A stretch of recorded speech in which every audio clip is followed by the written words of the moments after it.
Return to Gallo at the front of the field. Oh, he's on the curve. Oh, he's round soul. Oh, you can see the frustration there in his face. For me, getting the revenge is not only against the other guys, but also something personal. And this is fantastically close. It's a run to the line, but Gallo wins by 600ths of a second in the Nations Cup. For the World Series to Nations Cup race, I expect to have the same battles as we had in the last Nations Cup race at Monza. So it's Angel Enestrosa who wins round one of the 2021 Manufacturers World Series. The first race of this World Series was pretty intense, I would say, because you're racing to the best guys, to the best drivers from each manufacturer. The drivers that I think will be the toughest to beat, I would say everyone. In towards the chicane we go, Troncoso onto the curve, onto the outside and spins it round. That's a disaster for Manuel Troncoso. Everyone has a chance to win the race, to win the championship, so it's going to be a challenge to try to beat them on the actual race. I think aside the performance, we also have to give some show on the track. And welcome to the latest supercharged instalment of the FIA certified Gran Turismo Championships. It's the second round of the World Series, which means we've got two action-packed races coming up.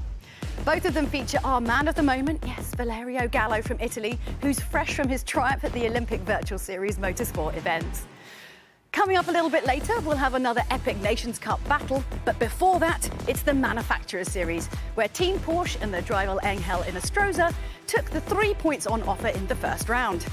Team Mazda and Team Subaru also picked up valuable points. And remember, those points contribute towards the World Finals and could make all the difference at the end of the year. So, which of our 12 manufacturers is going to come out on top today? Well, let's waste no time finding out. Our dynamic duo, Tom Brooks and Jimmy Broadbent, are in the GT garage. Over to you guys. Yeah, cheers, Julia. So Manufacturer Series action on the way, first of all, here today. I mean, if we look at the form book, Jimmy, it's hard to discount Angel Enestrosa and Team Porsche, right? Yeah, Porsche has been mighty for what feels like the last year or so. Really fast in the combination, of course, with Angel Enestrosa, as you say. Another people to watch out for, Takuma Miyazono, triple champion. We're going to really get our mileage out of saying that because he's very, very fast and always very difficult to beat. Yeah, absolutely. You look at Toyota, Mercedes-Benz, right there. There's no clear sort of runaway winner with this, is there? Well, that's the really cool thing about Manufacturers Series is that different tracks, different strengths, different weaknesses. So each car has sort of their time to shine as we go through the season. Yeah, absolutely. Well, drivers then are out on track. Let's see how they're getting on. So round two then of our Manufacturers Series takes part at the Nürburgring GP circuit. We'll be using Group 3 cars today with the racing medium and the soft tyre being available. Both are mandatory, and given that it's a 15-lap race and we have a tyre wear rate of 5 times, using that soft tyre at the right time is going to be absolutely paramount. Single lap qualifying today. Let's see how our drivers get on. It was Team Toyota's Adriano Carrazza who set the early pace in qualifying. But could anyone pip him for pole?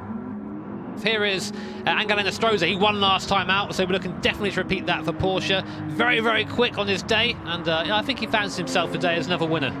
Yeah, absolutely. That Porsche 911 has been very, very quick in its most recent balance of performance update, and we keep to see how he'll get on. Likewise, this man here, Valerio Gallo, of course, runner-up in the FIA Gran Turismo Championships in the Nations Cup in 2020, doing really good things out there so far this year in the Manufacturer Series also.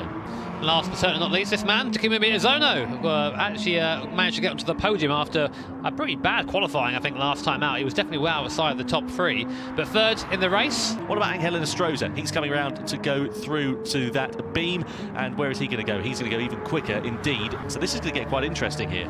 So we go on board then with Takuma Miyazono in the Subaru. Someone in qualifying didn't do too well last time out. Let's see how late he wants to break down to the hairpin here, using all of the road on the outside. They're a bit of understeer on the way in, but picks up the second part of the corner very nicely. How are his sector times doing? Let's take a look.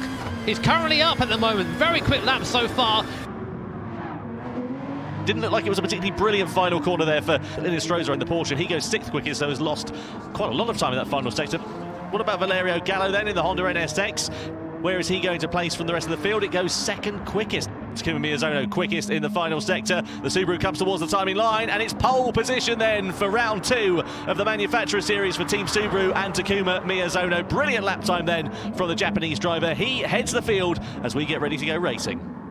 So, a fascinating qualifying session then for round 2 of the Manufacturers Series. It's Takuma Miyazono who claimed pole position for Team Subaru ahead of Toyota in second place. But, I mean, just look at how close that field is. 10 drivers separated by a second. Yeah, 8 within half a second. It's always really close in these races. That's what we expect them to be. These are the best of the best racing today. I've got to say, though, of course, big upset for Vinny Nato down the bottom there. 12th position, and very frustrated that result. 1.1 off the leader there. And the 2 Chilean drivers, Nicolas Rubilar, Angel Inestrosa, with lots of work to do. Inestrosa, of course, won round 1 earlier on this year. He's going to have a real tall order to do the same from 10th place on the grid. Congratulations to Team Subaru and Takuma Miyazono for securing pole position for our Manufacturers Series race. This gives them a great launch pad to win the 3 points which come with finishing first. Tom and Jimmy are at the Holostrator to tell us more about the famous track that we're racing on. Yep, cheers, Julia. Welcome then over to the Holostrator, our chance to have a virtual look at the Nürburgring GP circuit. This is personally one of my favourite tracks to drive on. Opened back in 1984, and it's just awesome. Absolute stat book over here. It's great to have that. And also in your back garden, you've got the Nordschleife, one of the best circuits in the world, of course, in my humble opinion. But this track, still amazing as well, split into 4 different sectors. We're going to be taking a close look, though, at T1 and T7. Yeah, absolutely right. This, of course, are the heavy braking zones, really, on the circuit. Hairpin bends down into the first corner. The track sort of falls away from you here, and you can see Lopez going up the inside of Igor Fraga, but he runs it wide as that sort of camber falls away. However, he's able to use the momentum to hold it around the outside. It flicks left for turn 2. Lopez getting himself into the lead, and that's how easy these drivers can make it look. There is very much one quick line for T1, as you say, that camber. Very important to get the car tucked into that. Otherwise, you just find yourself just understeering out to exit. So drivers will be looking to make use of that today. Great stuff. Well, Nürburgring in Germany is the scene of our race, but our 12 drivers representing the 12 highest-ranked manufacturers in Gran Turismo are spread all over the world. And as such, you can watch the show in any of these different languages to maximise your enjoyment. Talking of enjoyment, ahead of the race, let's take a quick look back at all of the action from the last round. The 2021 Manufacturer Series got off to a memorable start. Have a look, goes up the inside there, that's Gallo. Drivers were racing close to the edge and sometimes going over it. he's round 360, 720 nearly. It was the calm and collected Angel Inestrosa who took victory for Team Porsche. Pretty happy with the result, and yeah, I don't know, I just took some chances to overtake people, and that gave me the win at the end. The team's goal is obviously win this championship. Getting a good start is always a great thing, because you start getting focused on what you need to do on every race, and hopefully the team can do this through the entire championship. Team Lamborghini's Manuel Troncoso is hoping for better luck than in round 1. He was cruising to a podium place on the final lap when disaster struck. In towards the chicane we go. Troncoso onto the curb, onto the outside, and spins it round. Fue como de decepción, enojo, tristeza, frustración, y en un momento me dio hasta un poco de gracia por no podérmelo creer. Así que eso fue realmente mi emoción en ese momento. Troncoso's bumpy start of the season was matched by Team Honda's Valerio Gallo. Not getting the good scores in round 1 surely put me some pressure, but at the same time it gave me much more motivation to improve after the last race. Team Mazda came second in round 1, followed by last season's champions Team Subaru. With points only going to podium finishers, there's more pressure to perform than ever. For the World Series 2 Manufacturers race, I expect to, first of all, not do any mistake and be more consistent. And also, yeah, to try have my revenge for the Manufacturers Cup. Well, I think that Valerio Gallo, I would say he's the best driver in Gran Turismo right now. He's one of the drivers I want to beat the most. Let's hope this second round of the Manufacturer Series lives up to the drama of the first. Tom and Jimmy are trackside for the big race.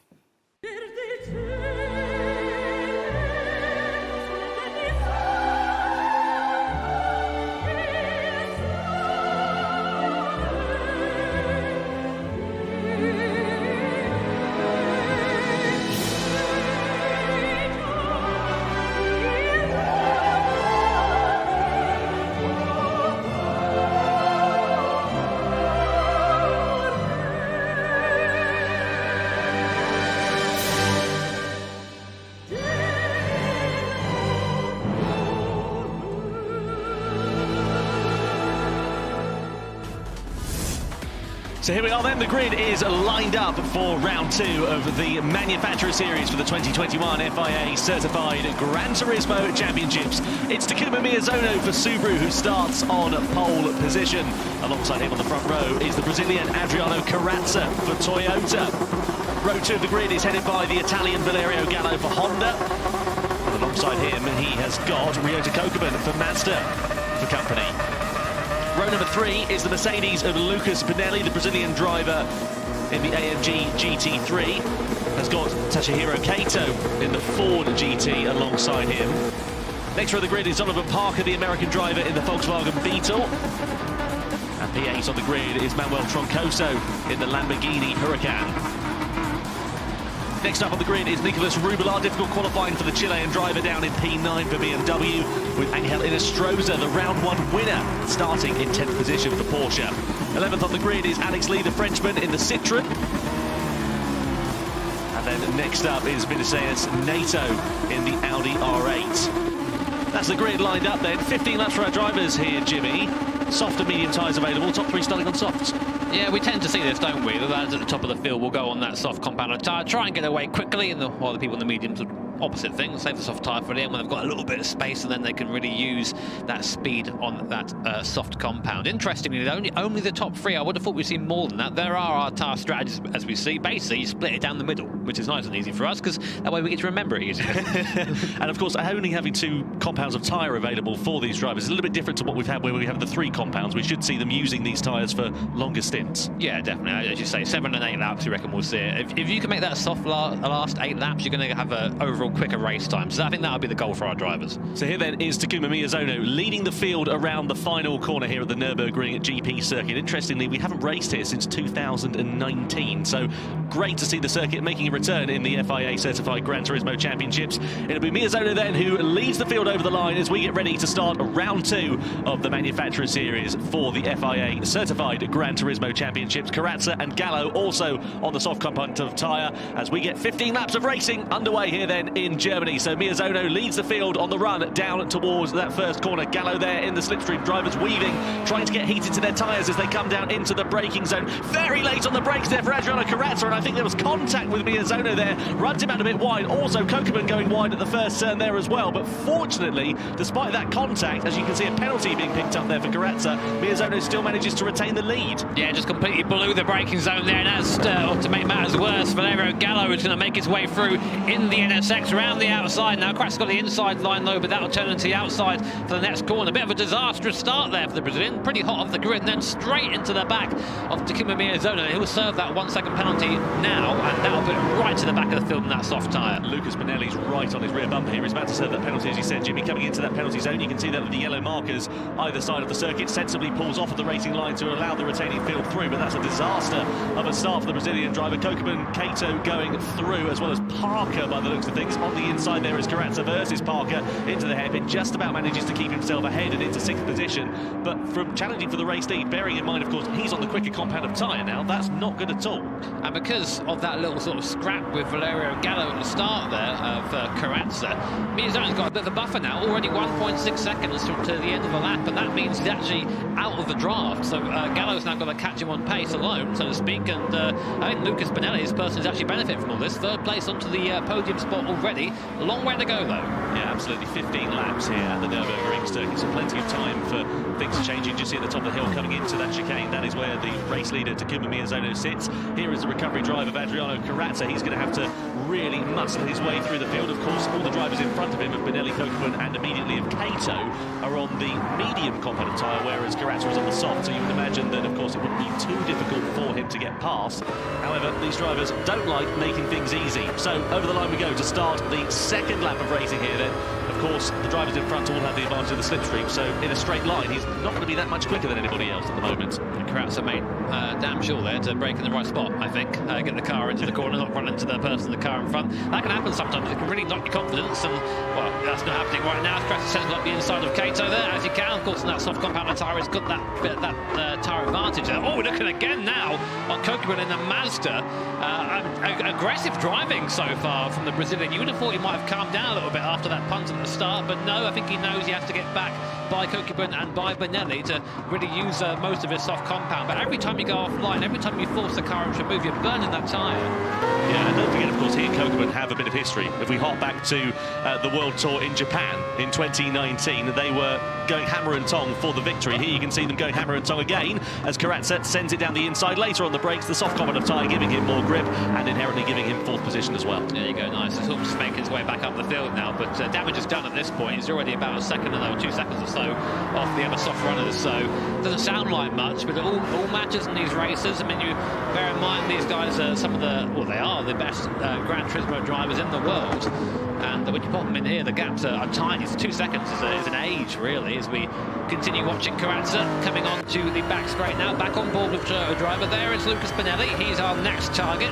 We're using the toe, using the slipstream down here, preparing now for the chicane. Look to the markers on the right-hand side. We're going to use those to brake and slow us down. We brake just past the 100-metre board, throw it over the curb. Be very careful. Super easy to pick up a penalty through there if you're putting a bit too much pressure on the curbs, and then use all this outside curb to then turn the car into the right onto the pit straight. This is a very important corner because, as we always say, you lose some on the corner, you lose it all the way down the straight, but Karatsa is gaining. Yeah, absolutely right. I want to have a quick talk about Angel Nostroza, down in P9 at the moment in the Porsche. If we look back to round 1 a month or so ago, he won that in dominant fashion, took pole position, took the win, and was never really challenged throughout the entirety of this. What on earth is he doing down in P9? Well, one of the great things, Tom, about the manufacturer series, in my opinion anyway, is the different cars suit different circuits. Maybe around here, that Porsche just isn't quite gelling the same way it did at Suzuka. But also, it might have been an off day for Angel. He didn't qualify so well. He's had to come back through the field there. But keep an eye on him, though. We know he's a quick guy, so we'll probably see him come back through the field.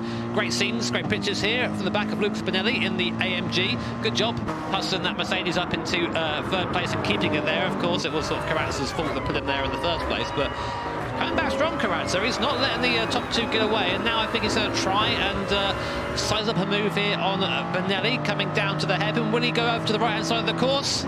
He does, but a little bit late on. A bit of a half move there by Karatsa. I'm not sure there was contact. I think Benelli sort of saw him coming and opened the steering a little bit to avoid contact, but that was a little bit clumsy. Yeah, not ideal there for Karatsa. He's just been a bit scrappy. Either way, he's now up into 3rd position. I wonder whether the stewards are going to be having a look at some of his etiquette of driving over the first few laps, because he has got his elbows out, and, well, it's not been ideal for him. He's now 3 seconds back of Valerio Gallo in 2nd position. No such problems for this man here, the race leader, Takuma Miyazono. Of course, Subaru, the manufacturers series champions of 2020, finished 3rd in round 1, did Takuma as well. Great to see him up the sharp end of the field, and he's got those 3 World Tour points in the bag already, and if he carries on as it is, he'll be set to take another 3 points. Valerio Gallo, though, he had a dog's day in round 1, finished 9th on the order, and he's just picked up a penalty there as well. That will be for exceeding track limit. It's automatically given in game there for that, so he's going to have to serve that in the next penalty zone, which is going to drop him a little bit closer to Karatsa and a bit further away from the race leader. I would find it interesting watching Valerio Gallo, because on his own, when he's got no one around him, he is fast, he's very quick, but then I think he is so sensible to a bit of pressure lock-up there on the way, and that's interesting to see. A lot of these guys also run ABS in these things. Of course, they do have ABS, as the real-life cars would have as well, but sometimes they have to turn it off, and there, Gallo there, just snatching the inside tyre there, easy to do that. But you see that pressure, he's now pushing a bit harder, and when you start pushing a bit harder, the car starts sliding a bit more, you start putting the car over more of a circuit, and in reality here, that's a 1 second penalty. Doesn't sound like much again, but you're going to see the impact. It isn't 1 second, that's it. It's you slow down for 1 second, and then you get back up running again. So it's more like 2 or 3. Yeah, absolutely. Coming into the penalty zone there now is Valerio Gallo, so he's going to drop a second back from Takuma Miyazono. My apologies, by the way, I got the points incorrect. It's Subaru who have 1 point on the board and would be set to take another 3 as it stands, as it was. Of course, it was Team Porsche that won round 1 of the World Series about a month or so ago. Another penalty there picks up for Adriano Karatsa. You can see that on the tower graphic on the left-hand side of your screen. That's indicated by the red dot, and presumably, again, that'll be another track limits indiscretion there for Karatsa. So well, he's picking up the penalties pretty fast, unfortunately, but not positions at the moment. Well, he's won something in this race, which is the penalty league. He's won that. Good job, mate. He's always been good at taking penalties. So that's not a shout. Yeah, that's all right. So midfield now. This is battle for 4th and 5th. These are the lead medium runners. So these are the lead of the alternate strategy, so to speak. Well, the main strategy. There are more medium runners than there are soft runners. On board now with Ryota Kokibun. Very, very quick driver. One of the best drivers in Japan as well. Now hustling through the chicane.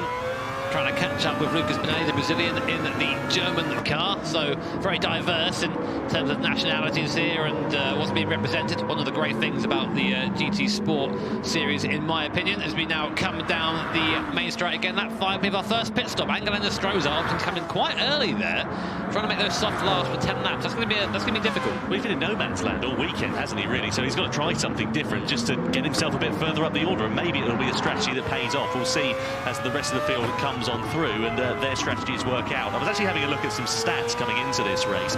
Driver with the most wins here, Manuel Troncoso for Lamborghini, down in 8th place. The most practiced driver, obviously, Manuel Troncoso, as a result of that there as well. He's also had the most top 5 finishes, he's led the most laps here, but the highest win percentage actually goes to Alex Lee down there in P10. He's won 86.7% of the races he's competed in here at the Nürburgring. This, of course, accounts for the online series with the FIA Certified Gran Turismo Championships as well. So it's just interesting to see how that is, and of course, doesn't necessarily mean that just because you've got the highest number of wins that you're going to be performing that well under race conditions. Carrazza, meanwhile, serves his penalty, and that's going to allow Lucas Benelli to pull alongside into the braking zone of the hairpin. Side by side they run, Mercedes versus Toyota. Kokeman fancy joining the party, Benelli up into 3rd position, so it is the Mercedes ahead of the Toyota, the two Brazilian drivers jostling amongst one another, and now Kokeman can sniff an opportunity to get himself to 4th place here. Yeah, we'll see. Will he try and follow Carrazza through? Carrazza's up the inside here. He wants to try and get the move made as soon as possible. Vargas will go straight into the back, late on the brakes there, tries to downshift to try and slow the car down on the engine braking, but goes straight into the back of Benelli, and there you go, a 1-second contact penalty there.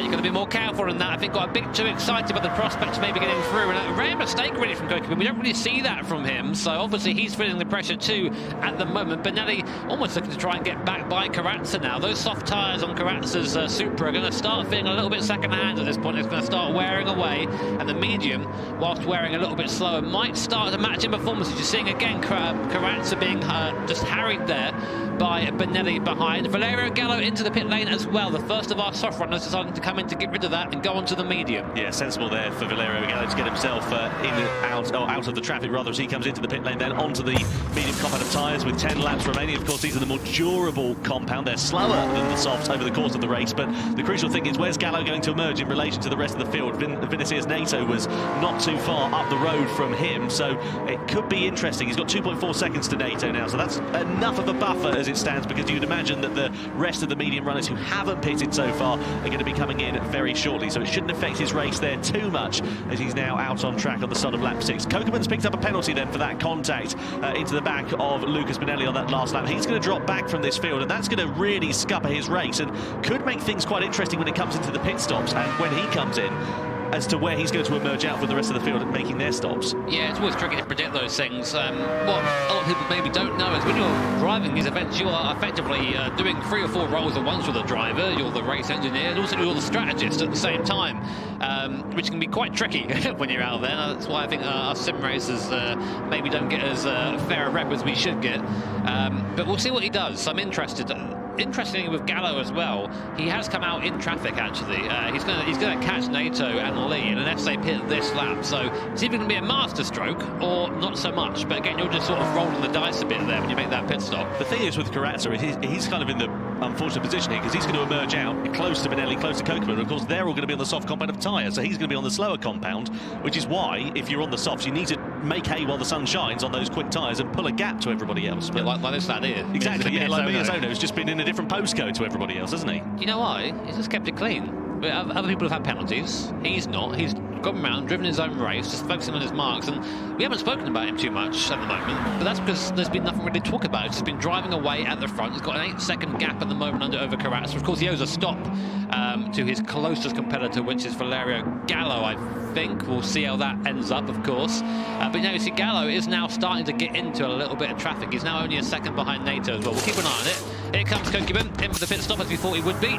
Onto the softs now, and going to try. Has he come out into a little gap? Hopefully, for his sake, he has. Nope, there he goes. He's now behind a couple of other drivers as well. I think I saw Jonathan Parker, right, did there. Oh, right on the apex there. Kokeman wants to get that move done as soon as he can. He's on the fast tyre now. Good gets that done. And now Angel Inestrosa in front of him now on that soft compounder tyre. That'll be interesting to see who comes better that. But Inestrosa, what a race from him. He's now ahead of Kokeman, who was running 4th position. So he's really had a good comeback. Yeah, nicely done there for Angel Inestrosa, needing to do that really, because as we said, he's not really featured too much in this race. Once the pit stops all work out, we'll see how it does work out in terms of the race conditions then. But you can see the drivers on the tower graphic on the left-hand side of your picture who haven't made their stops. Here's Valerio Gallo on the back of Vinicius Nato, both on the medium compound of tyre, but Gallo's of course a lot fresher than the Brazilian drivers, and you can see that as well. So much more confidence under braking coming into that hairpin. They're coming into the Michael Schumacher S. It's going to be very much one at a time through there, but I reckon into the left-hander at the top of the hill, turn 13 is where we could see Gallo try and pounce on the back of Nato in the slipstream, then pulls to the inside. He's going to have a lot more grip under braking. Here is Gallo in the Honda. Down the inside he goes and into 6th position as well. See how aggressive Gallo is driving. He's just stabbing at the throttle, just trying to get a little bit more rotation as we go through the S, and Nato in the background. Oh, he's sideways there, trying to follow Gallo's line, but doesn't quite have the grip. This is the man right now who knows he has to push. So Gallo on a charge at the moment, but he starts to make those medium tyres last. They will fall off as well towards the end of the race. Takuma Miyazono into the pit lane. Into the pits there he goes, onto the medium compound of the tyre. Carazza following suit as well. And let's see whether any other drivers are going to. Yeah, a lot of medium runners going to be coming in now as well, presumably. Benelli, Cato, Rubilar, Gallo has already pitted, of course, Gallo there. So 4-5 drivers into the pit lane. Where are they going to emerge in relation to the rest of the field? This will be crunch time then. Here is Takuma Miyazono, the race leader. He's surely going to have enough of a buffer compared to everybody else. He's ahead of Nicolas Rubilar. He's ahead of Valerio Gallo as well. Of course, Rubilar, the only driver who's kind of out of sequence, who hasn't pitted, doesn't hold up too much of a challenge there for Gallo. Releases the Italian into clean air, and the gap sits at 2.7 seconds with 8 laps now remaining. What a shame to see Nico Rubilar sort of just roll over like that. What's happened to Rubilar? He used to be someone who's at the top end of the field, but he's just lost that fire recently. And maybe these things come and go, form ebbs and flows, but right now not so much for Rubilar. But here we are. What a fight this is. Looking back from Adriano Carazza in the Toyota. Behind him we have soft runners in Inestrosa, Kokeman, Parker, and I think also Troncoso is there in the background in the Lamborghini. Someone definitely to watch. We know how fast he is in that thing, and he's being absolutely pressured at the moment. He's holding this group up, and Inestrosa, what a drive from Angel right from the back of the field. Right now he's +5, I reckon it's going to be +6 very soon. Will he ever move down into the hairpin here? No, he doesn't. If anyone's going to drive defensively and drive defensively well, it is going to be Carazza. So these guys are going to have that work cut out for them. Yeah, let's see what's going to happen then. Coming to the top of the hill in towards that Schumacher S. It's turn 13, where I'd imagine the moves are going to be made, if not the chicane of the final corner as well. Through the right-hander they go, up the top of the hill. Not quite close enough to mount a challenge then on Adriano Carazza. Carazza just positioning his car well. And the thing is, he's not defending clean air as it stands at the moment. He's just driving his normal racing line, parking it on the apex, and not allowing an opportunity for Inestrosa and Kokeman to find their way into the passing opportunities. Can't help but root for the Beetle. Go on, Beetle. Go on, get in there, mix it up. There's no bias in this commentary. I just like the Beetle. I like them all, really. But on board now with Kokeman into the last chicane. You can see it is very much one at a time through there. But you can also see how easy it is to pick up a penalty if you're a little bit too sharp on one of the corners. We're on board still with Kokeman. Rubilar into the pit lane, but that's not really having much of a change of the race standings from here. As we go down the pit straight once again, this is now going to be the best chance for Angel to have a move. He's right in the toe of Carazza. He must surely either goes to the inside line. I don't think there's much really Carazza can do here. On the brakes lane, Kokeman's going to try and follow him through. Goes down the centre of both of them. Contact pushes Angel through. That helps him. And there goes the Beetle. There goes Jonathan Parker. Really making advantage of that situation. Round the outside, another penalty for Kokeman too. But we're still looking at Parker and Carazza. Carazza trying to defend on the inside. Parker's going to have the inside with this right-hander though. And there you go. The Beetle is by up into 4th position. That's the second time we've seen Kokeman make a complete haulix of the braking zone there for the Brazilian driver. Not ideal at all. Carazza though is going to try and fight back on Donovan Parker into the left-hander. He won't have the grip under braking in the corners to try and use it. And the thing is with Carazza, as we said, he started on that soft compound of tyre. He's going to potentially finish in the lower half of the top 10. This is really disappointing for him. Kokeman serves his penalty then, pulls off the racing line very sensibly there. That's going to allow the rest of the field to come through and makes it from a 3-car train trying to challenge Carazza to a 2-car train. But either way, the Brazilian driver definitely on the back foot here, and you think it's probably only going to be a matter of time before Troncoso in the Lamborghini and Benelli in the Mercedes are going to be right on the back bumper of him and trying to challenge. It's just been a sloppy race for Carazza all out, really. I mean, he's now looking to maybe try and get by Parker again. Oh, well, I was going to actually give it a go. Oh, come on, mate. He's putting his car in places where he really shouldn't be right now. Now he's suffering for it. Here comes Troncoso on the inside and Benelli. So, Carrazza, mate, that's what you get if you're being that aggressive. You're going to get steam trained, and he has been now, down to 7th place. It's the same for Kokeman too. All this mess, all these penalties, it adds up, and now he's back in a fight that he does not want to be in. He's still having a go at his countryman, Lucas Benelli, there, pushing him off the course. I don't know, this is not the Carrazza that I'm used to seeing. Here's Kokeman on the inside there of Carrazza as well into the final corner. Mazda versus Toyota, 2 Japanese marks going door handle to door handle. Kokeman getting himself ahead of Carrazza then, but yeah, Carrazza, he's just been all out of sorts ever since it all went wrong for him in the first lap of the race. He's just been off form, really. Here's Troncoso onto the back of Donovan Parker. This is the battle for 4th position, and again, 2 drivers who've had quite races, but it's coming to them now in the latter stages. Yeah, definitely. I mean, at the moment, Troncoso's up 3 places on his starting position, so really making good progress. And you're probably wondering why all these soft runners are moving forward. Bear in mind, if you're maybe new to watching this soft tyre, a lot quicker than the medium tyre in these early stages. It will start to fall off as we get to the end of the race, or near the end of the race. But right now, these are the guys to watch out for.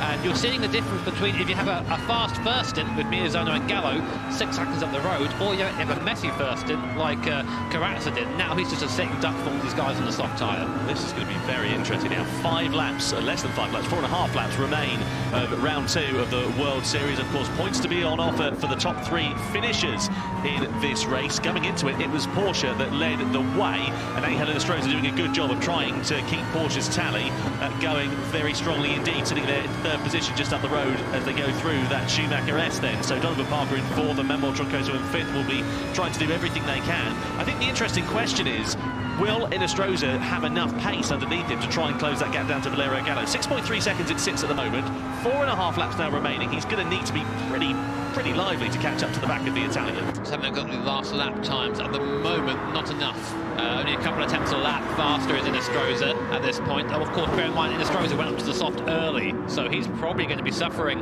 at the moment, trying to make that gap as best he can. Donovan Parker now is heading the train in the mighty Beetle, with Troncoso behind, and now here comes Benelli up the inside at the moment. He's going to make the move. He does. Benelli then up the inside of Troncoso. Nice move there. I think he just caught Troncoso off guard, made the move, and now he goes in pursuit of Donovan Parker. Again, Benelli's good job here. I think he was 8th after the pit stop, and he's really starting to make his way back up the field. Yeah, good to see there for Lucas Benelli. Troncoso, that all starting as he came wide out of that final chicane, just dips a wheel onto the grass on the outside, stops his traction for a brief moment. That allowed Benelli to have an opportunity to send it up the inside into that final corner. And now the crucial question is Troncoso going to be coming under pressure here from Rio to Kokeman? Again, another driver who's had a scrappy race, not in comparison to Adriano Carrazza, but either way, not the form we're used to seeing from the Japanese driver, but definitely the form we're used to seeing from this man, Takuma Miyazono. 2.9 seconds, the gap now sits to Valerio Gallo.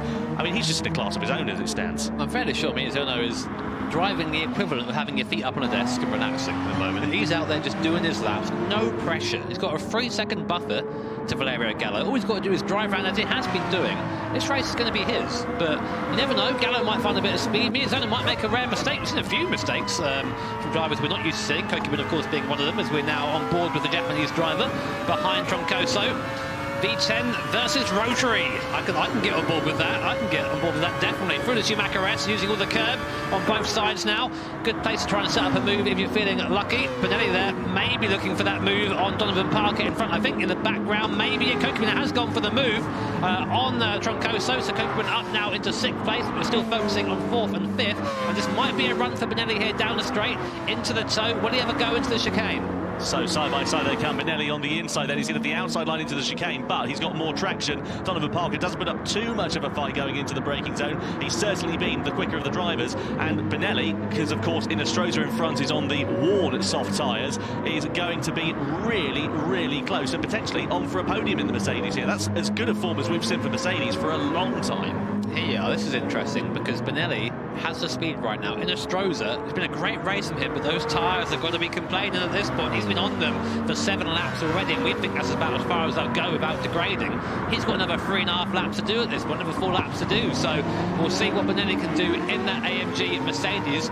Usually we see these front-wheel drive cars being a bit understeery at this point. We'll see all the weights over the front, big engine at the front there. There's a V8 in this thing, so it's not a small engine, big old displacement as well. But going well so far. Donovan Parker also, again, a driver to mention It's been a good race for him, actually. We're not, this is a much improved Donovan Parker over round 1. So great to see that Beetle up there and doing well as we come now through this first sector. Definitely stands out compared to the other cars, doesn't it? Yeah, it certainly does. I mean, I'm just having a look at some stats here for Donovan Parker. I mean, he has been incredibly impressive in the online events that we've had, of course, having competed. Let's come back to that in a moment, because here comes Kato on the inside of Troncoso, then into the hairpin, side by side they go. It's Ford versus Lamborghini, and it is the Ford that gets himself ahead, though. So Tatsuhiko Kato is up into 7th position. That was a very authoritative move. Can I call that a dirt racing? Slide job, that was. He was up the inside, blocked the line, and that's it. Awesome block pass there by Kato. Good to see him also moving up through the field. Well, that Ford GT, probably the oldest car in the field. That thing came out in the mid-2000s, I think. But great, this is what I actually enjoy about BOP, is it brings all these cars back together. So Benelli in the tow behind Inestrosa. He is a lot closer now, a lot closer. That gap was 1.6 seconds, I think, by the start of the lap. It's now 0.3 of a second. So I think that Inestrosa, I think his tyres are given up. It's been a great drive by the Chilean, Chilean driver, sorry. Is he Chilean? He is Chilean. I forgot for a second, sorry. But it's been a great drive for the Chilean driver, is what I was going to say. But I think now at this point, he's played his hand a little bit too early, and Lucas Benelli in the AMG Mercedes has his number. And he goes defensive, though, to the right-hander. Will he be able to keep the line? But he's going to try for the long way around. Not usually a move we see. Is he going to make it work? Oh, wow. Cuts in front of Angel Inestrosa. It's going to be on the outside here, but no, can't quite make it work. I thought he got that done there. That would have been moved for the race easily. It certainly would have been. The thing is, the camber drops off at that first corner, and it's just a little bit too late for Benelli to find his way through there on Inestrosa, but he's now right on the rear wing once again. In your sense, it's probably going to be a move down into the hairpin then for him. Wide there for Inestrosa once again. He's really beginning to struggle, kicking up a bit of dirt there as well, so it's not good for him. And of course, Benelli behind him has the advantage of the slipstream, and just look at how much more confidence he's got under braking and flicking it through to the left, then into the right. He's almost on the gearbox of that Porsche 911 as it stands at the moment, and you sense that Benelli is going to try and find his way through. Inestrosa knows that, goes defensive, side by side they run down the hill into the hairpin. Does Benelli have more grip under braking? He certainly does, but he doesn't have the track position to try and use it and make that move stick. As such, Inestrosa keeps his move ahead, but look at this, coming up the top of the hill, Inestrosa parking that car in the middle of the road, through the left, through the right, and Benelli just trying every which way he can. He's got great drive up the top of the hill then, and all the while they've been squabbling, look who's come to join the party. Ryota Kokeman in the background there. He's in 5th place and is looking to try and get himself onto the podium too. Yeah, great defensive driving then from Angel Inestrosa, just putting the car in all the right places, but you can't really defend in a straight line, not really. Will Angel go to the inside of the defend? He does. This is going to put him on a bit of a tricky braking zone in here. Comes across to take his line because there was no move made by Benelli. That is fine, you can make that move. And now coming on to the last corner of the circuit, and this is absolutely amazing driving. Angel, of course, out there on tyres that are very worn. Benelli out there on tyres that are a lot fresher, able to make those moves but not quite able to make them stick. Again, looking back now from the Porsche, Angel going defensive early, Benelli following him, using the toe, coming down the T1, he's going to try the outside again. Can he make it work this time? They're side by side on the way in. Angel's going to keep that inside, keep that camber, forces Benelli wide. Now Kokeman's in there as well, so you've got to be very careful now, Lucas. You've got a Mazda there on your outside as well, coming through the stadium. Kokeman's going to try the long way around, going to run out of road there, mate. He does. Benelli keeps it. He's still trying around the outside, Kokeman. You've got to give him a mark for effort there, definitely. And a little bit sideways from Benelli, getting a little bit too enthusiastic on the throttle. This is a great fight. This is fantastic. Donovan Parker's ready to come and get involved in this, so it goes from a 3-way to potentially a 4-way scrap, and we've only got 1.5 laps now remaining through the left-hander. This is the battle for 3rd place, and let's not forget the final point in this race as well. Points awarded 3rd, 2nd and 1st in this race, in reverse order to that in terms of how many they will score. Inestrosa currently doing his best in that Porsche 911 to hold on to it, but Benelli's trying to challenge it up the inside. That's a late move there. It was a half-hearted one there as well, because Inestrosa had kind of closed the door. That allows Kokeman to pull alongside on corner exit, side by side the Porsche versus the Mazda, up the hill into the Schumacher S. Are they going to go 2 by 2 into there? They certainly are. Kokeman's got more grip on the fresher soft tyres, and now Inestrosa's going right down the order, because here comes Donovan Parker. They're running side by side. inside into the left-hander. So Benelli up into third place. Parker's on the outside there in the Volkswagen Beetle. They're going through the right-hander. Parker on the inside. Innestrosa's wide. He's on the gravel. That's going to allow Parker to come through and into fifth place, surely. But very close racing and very close quarters indeed. And we thought Benelli might have the podium position done, but Ryota Kokubun is doing everything he can to try and get himself up into third place here. Yeah, I don't know about that one. A little bit too rough for my liking, but the stewards, I'm sure, will have a look at it. And I think what happened there is basically where he was biffed wide, the tyres got scrubbed, overheated instantly because of how worn they are, and he just had nothing to defend with. So now it's Benelli and Kokubun for the last spot on the podium. Both of them very experienced and very fast drivers as we come now down towards T1. The AMG's got a bit more grunt than the Mazda, it seems, coming down to the first corner, but Kokubun on the brakes, absolutely superior. Look at that, almost running into the back. In fact, does, I think, run into the back of Benelli. That's been his favourite trick this race for Kokubun, running into the back of the car in front. Parker back in the background, and Keicho through into sixth as well, but Angao is not finished, so still falling down the order, but he's going to fight every step of the way. Yeah, Keito's just really come alive in the last stages of this one here. I mean, if you're in Estrosa, you've tried as hard as you can, but it's just, unfortunately, just not going to be good enough at this point, really. He's just not got the grip underneath him to try and hold off the charge of everybody else. No, unfortunately not, but again, a great effort by Angao Estrosa. He came from the back of the grid, and he's still +4 on where he started, just went a little bit too early, I think, on that soft compounder tyre. Meanwhile, the fight for third rages on, looking back over the rear spoiler of Lucas Benelli. There's Ryota Kokubun behind, of course, 2019 Tokyo World Tour Series champion there. Very, very fast driver, and of course, Benelli will know that looking at his mirrors. His Angao Estrosa just floundering around now with the Porsche. How he's keeping that on the tarmac, I will not know. It's a testament to the skill of Angao, but unfortunately, I think it's going to be a bit of a futile fight with Keito. Yeah, certainly so. Up the top of the hill they go, in towards the left-hander. You can see Benelli doing everything he can. He's going to be watching his mirrors because he's got Kokubun really close behind, flicking the brakes as they go through into the right-hander. This is the final sector of the final lap, and up the road and already coming into that final chicane and ready for the final corner is the race leader of Takuma Miyazono, but Benelli going defensive then, and Kokubun's going to go for the outside line. He's going to try a last stand there move into there, but it's not going to be quite enough as Takuma Miyazono comes across the line to win World Series 2 of the 2021 FIA Gran Turismo Championships in the Manufacturers Series. Valerio Gallo for Honda comes home in second position, and Lucas Benelli, by the skin of his teeth, is just going to hold on to third place from Ryota Kokubun's Mazda in fourth, ahead of Donovan Parker finishing inside the top 5. And miraculously, Angao Estrosa does hold on to sixth position. Definitely my man in the race, Angao Estrosa, keeping that car on the straight and narrow of those tyres and coming from the back of the field. Great effort there.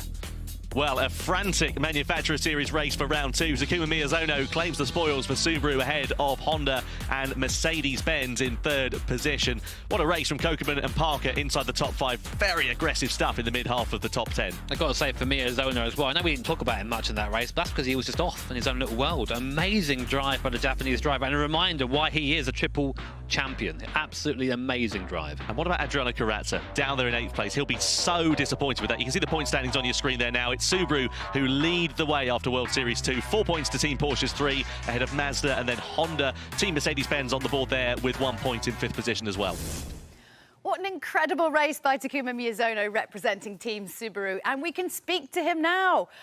So, Takuma, you're top of the manufacturer standings with 4 points. How important will that be when you eventually go into the World Finals?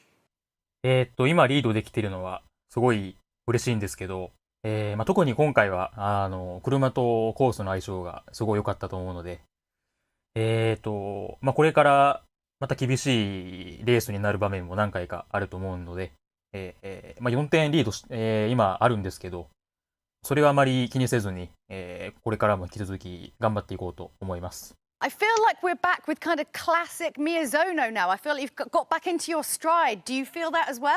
まず予選でポール取れたところから非常に流れが良かったなっていうふうに思いますし、第一戦は、結果はそこそこ残せたんですけど、決してペース自体は良くなかったので、今回こうやってすごい2位以降と差を広げてゴールできたので、はい、すごい満足してます。Well, we're very happy too. So thank you ever so much, Takuma Miyazono, for joining us, and we will see you again very, very soon. Right, time to check in with Tom and Jimmy now that they've recovered from that race. Well, an emphatic Manufacturer Series race. Great for round 2 of the World Series. Let's take a look then, shall we, at some highlights from that one then, because I think we need a minute to sort of work out exactly what happened. Takuma Miyazono led the field over the line, but it was Adriano Corazza who caused some controversy in the first corner. Yeah, missed the middle pedal a little bit, Adriano, then had to try and fight his way back through. And then that penalty straight away really sort of set the tone to the rest of his race. Very aggressive drive from him, which ultimately led him outside of the points. Yeah, absolutely right. Then you can see a little bit further on in the race, it was Miyazono who led. Another penalty there for Adriano Corazza. We'll talk more about this a little bit later on. Lucas Bonelli fancied to slide some of the inside, got himself through into 3rd position. Very aggressive move there at the hairpin as he found his way onto the podium positions. Then further back, as we got sort of towards the mid to latter stage of the race, it all kicked off again. And guess who was at the centre of the action? Adriano Corazza and Lucas Bonelli. Yeah, Corazza showing his fellow countryman off the circuit, which was a little bit naughty by him, but that wouldn't stop Bonelli's charge, trying to get by Angel and Estroza. And Estroza, though, defended very well for a car that was on very warm tyres, but unfortunately couldn't quite hold off the charge of Lucas Bonelli as he just chucked one up the inside. A little bit of contact there. The stewards deemed it fair, and Bonelli up into 3rd. Yeah, nice driving from Lucas Bonelli and Mercedes-Benz. And you can see here as well, Ryota Kokubun in the Mazda going side by side with Angel and Estroza. But nobody could stop that man, Takuma Miyazono. What an absolutely brilliant performance. Dominated from lights to flag. He never looked flustered in any way, shape or form, did he? No, that is what he likes doing. That's leading from the front, setting his own pace. And I think we didn't really speak about him at all in the race because he was just doing his own thing. He was happy. Yeah, absolutely. Let's take a look then, shall we, at Adriano Corazza, because he had a tumultuous time out there on track for race number 2 of the World Series. So you can see him biffing into the back of Takuma Miyazono on the brakes into the first corner. That was a little bit naughty, wasn't it? But it kind of set the tone. He sort of bumper cars there, wasn't it, really? Yeah, same here with Bonelli. A very late move there, almost moved his countryman out of the way. Then, of course, here as well at the chicane, just showed him off the track. And all those little moves in the end just meant that he lost time, had penalties, and he just did a lot worse than I think he should have done today. Yeah, absolutely. It was definitely a weekend of reflection for Adriano Corazza. That's probably the politest way of putting it. Let's take a look, shall we, at Lucas Bonelli, another Brazilian driver who, again, had a bit of a difficult time out there on track. Because of this, he decided to mimic David Coulthard in Australia in 1995 and sent it to the pit wall on the entry, and then had a lot of work to do.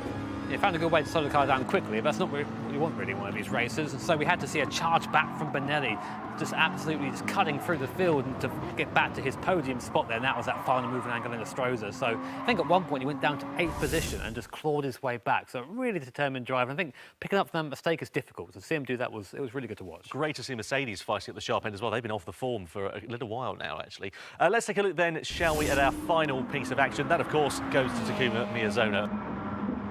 What a drive. Yeah, I mean, this is the first I'm seeing of any of his driving because he was so far ahead that we just didn't need to cover him. But the bounce back from round 1, I think, was really impressive. And we even got a little rare bit of emotion from... yeah, I understand that, mate. I think he's happy to be back on the top where he thinks he belongs. Yeah, absolutely. Good to see Takuma Miyazono fighting at the sharp end. Good to see a good display of emotion, and great to see Subaru sitting at the top as well at the end of that race. But what does it mean for the standings then? Well, let's take a look after the Manufacturer Series. It means that Takuma Miyazono and Team Subaru lead the way 4 points ahead of Team Porsche's 3. Mazda in there as well as Honda, and Mercedes-Benz the last of the point scorers on the board. Yeah, 5 cars now, 5 manufacturers with points, of course, and 7 without. Still all to play for, of course, but a really strong start for Team Subaru. Well, it's going to be hard to beat that Manufacturer Series race for excitement, but, you know, let's have a go. It's time for round 2 of this season's Nations Cup, and if it's anything like round 1, we better get ourselves ready for some more Valerio Gallo magic. Or should I say, revenge? For me, it was a revenge with myself, and not only against the other drivers. And we go racing then. World Series 1 is underway. Brooks leads the field away from Corazza. They're all going to dart into the slipstream, but look at Valerio Gallo on the right. The battle ahead with Brooks was not so intentional, but I wanted to make a position more to stay close to Patrick. With him, we had last battle in the last laps, so I was sure that I could fight for the win. Gallo now goes to the outside of Patrick Blage. I think there's enough of waiting, so Valerio Gallo goes up into the lead, but they are still fighting. Gallo up into first, Blage in second now to come through Curva Grande. 3 cars at the front there, 1 Italian, 1 Hungarian, 1 Canadian. I had a pleasure with Patrick to battle like that, because it's surely a race that I will still remember. And here comes Blajan, then side by side they run down towards the first chicane. Blajan's late on the brakes, Gallo's got the inside line, however. Does he have the track position to be able to move? He's going to squeeze Blajan towards the curve. This is fantastically close between these two. And Gallo versus Blajan then to the line in the Nations Cup World Series. What a fantastic start to the season. And Gallo wins by 600ths of a second in the Nations Cup ahead of Blajan. I expect a comeback maybe from Jose Serrano or maybe Baptiste Benoit. The riders I fear the most are Masvik Blajan because he's one of the most experts in Gran Turismo. As we've just seen, Valerio Gallo has set the Nations Cup standard so far, but our other drivers will be fighting to catch him in this. Oh my goodness, yes, it's the KTM X-Bow R. What an eye-catching piece of machinery that is. Simply stunning. Tom and Jimmy, what are you looking forward to in today's Nations Cup? Well, I think we're looking forward to many things, aren't we? I mean, last time we had Mazdas at Monza. This time we've got KTMs in California. I don't think I could actually say that about stumbling. It's a good job, Tom. I'll give you that. I mean, it's going to be awesome, isn't it? We love a bit of Nations Cup. It's kind of every man out for themselves, really. And there's a lot on the line with this, and there's a lot of pride at stake for these drivers. Yeah, exactly. And just go back to the car, the way you drive these things, you just sort of just send them into the corner. So I'm predicting the big sends, especially with the corkscrew as well. Amazing pace to pass. Yeah, I mean, if we look at last time, we had some great performances from some unexpected stars. This time, though, difference in cars, I wonder if that's going to just make it a little bit more unpredictable in terms of the running orders. Yeah, some people have different strengths, some different weaknesses. Again, it's a bit like manufacturers in that regard, but it's just you. So, yeah, I think we could definitely still have the drivers to look out for. Yeah, absolutely. Well, without further ado, they're out on track. Let's see how they're getting on. So then, for round 2 of our Nations Cup, we go all the way to the west coast of the United States of America to the Laguna Seca Raceway. What a circuit this is! Just over 3.6 kilometres in length, split into 3 sectors. And in that middle sector there, sector 2, we have the famous corkscrew, massive drop there down for our drivers, turn 8 on the track map, of course. And we've got a bit of a treat for you today because we're going to be driving the KTM X-Bow R on sports medium and soft compounder tyres. And with that tyre wear rate sitting at 20 times, these cars are going to be very tricky for our drivers to extract that maximum pace out of. Single lap qualifying going on just now. Let's head over and see who's going to nab pole position. Baptiste Benoit, then, we can look at him and we can say that he's always got strong form. He's always been there and thereabouts. But round 1 wasn't any good at all. He was in the lower half of the top 10. He just really went off the boil in the race. Lucas Benelli, again a driver who had a lot of good pace in round 1 but didn't quite show his potential. I wonder whether these KTM X-Bows will be a bit more suited to him. Beauvoir was the fastest driver in the first sector. Second sector has gone the way of Adam Tapai, coming through that final corner now and aiming towards the timing line. What is it going to be for everybody else to beat? Tapai comes to break the beam and he goes to the top of the order, of course. Baptiste Beauvoir looking quite quick, about 4 tenths quicker than Adam Tapai at this stage of the circuit. And a 1:30.8, very nice. What about Coque Lopez then? Just under half a second down as he comes over to the timing line. Again, it's a really big spread, this field, which is surprising given it's such a short lap. A 1:31 puts him into 4th position. Lucas Benelli now comes across the start-finish line, almost on a flyer. He is actually, oh, nearly. Someone that I really think is owing a win at some point. Yamanaka finished 12th in round 1. Really quite far off the pace for him, I think we can say. Ryota Kokibun, Japanese driver, we know how fast he can be when he's focused. It seems that you either have very fast Ryota or very slow Ryota, and last time he was P11. So we've got on board then with Valerio Gallo as we begin the climb up towards one of the most famous corners in the world. Through this left-hander, onto the exit there, and now up the hill, up to 5th gear, and now look as we come up towards the corkscrew. It's a 5.5-storey drop miss, and we're going to get an onboard view of it with Valerio Gallo over the crest and then down the hill there. Such an awesome bit of circuit, very well navigated by Valerio. Andrew Brooks has dropped time in the second and third sectors. He aims towards the timing line, goes to the head of the second row provisionally for now for the North American driver, but it's Toyoki Yamanaka, the Japanese driver, the man on the charge, just 24 hundredths of a second down as he comes towards the line, and he goes to pole then at 1:30.725. Very impressive stuff from Yamanaka. He lights up the timing screens. Yeah, very nice from Yamanaka there. Not so nice, unfortunately, from Jose Serrano. Big mistake somewhere on the circuit. He'll be down the bottom of the field, I imagine. Yep. 32.7, not anything to really talk about. And the Japanese drivers are on fire right now. Ryoto Kokubun also up on Yamanaka. When he go pole, oh no, he messes the last corner down to 4th position. But still, that's only a 1/10 off the lead. What about Valerio Gallo, though? He's on an absolute charge, aims towards the line, goes second quickest, just misses out. That must have been a stonking final corner then from Tomoyuki Yamanaka. Takuma Miyazono, the third of the Japanese drivers, aims towards the line, only 6th quickest for the reigning champ.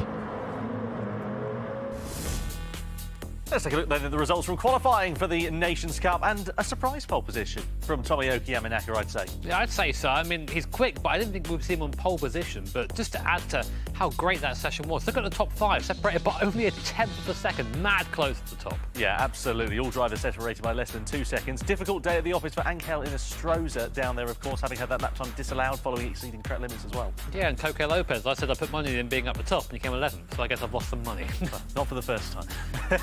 Anyway, that's how the results sit after qualifying then. Let's get ready to go racing. Thanks, guys. A brilliant lap there by Tomoyuki Yamanaka of Japan to secure pole position for our Nations Cup race. But what's the secret to winning races at WeatherTech Raceway Laguna Seca?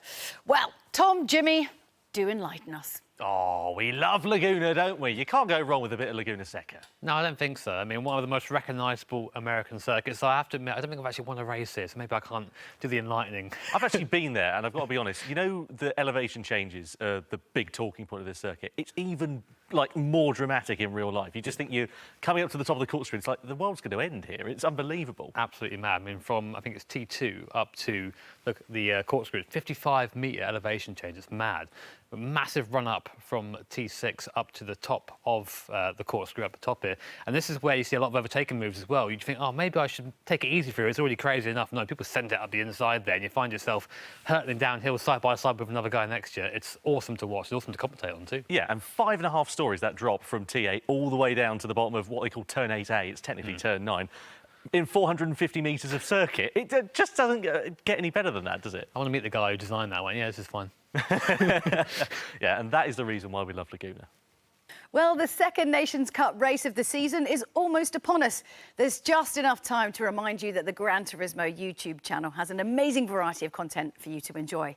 But not until after you've watched this race, of course. Let's join Tom and Jimmy for all the action.